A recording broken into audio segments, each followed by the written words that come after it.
গাজল বাসস্থান হয়ে বিদ্রোহী মোড়ে আজকে আমাদের এই পদযাত্রা। আপনারা সকলে জানেন যে আগামী 23শে এপ্রিল এই পশ্চিমবঙ্গে ভোট রয়েছে। আমরা দেখছি এই পশ্চিমবঙ্গে যে সরকার রয়েছে গণতান্ত্রিক মানে না। এই সরকার বর্তমানে যে সরকার রয়েছে দুর্নীতিতে গ্রস্ত এবং এক জিহাদি শক্তিতে পরিণত হয়েছে এই সরকার।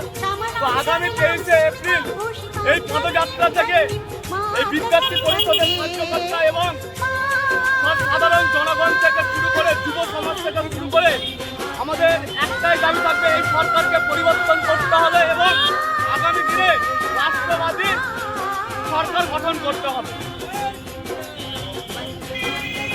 এছাড়া আমাদের দাবি জনসাধারণ কাছে যে আপনারা সকাল সকাল ভোট দিন, রাষ্ট্রহিতে ভোট দিন, নিজেদের ভোট নিজেরা দিন। প্রথমে ভোট দান, তারপরে জল পান। এই হচ্ছে আমাদের জনসাধারণের জন্য বার্তা। আমার নাম সুজিত মণ্ডল, অখিল ভারতীয় বিদ্যার্থী পরিষদ, এবি।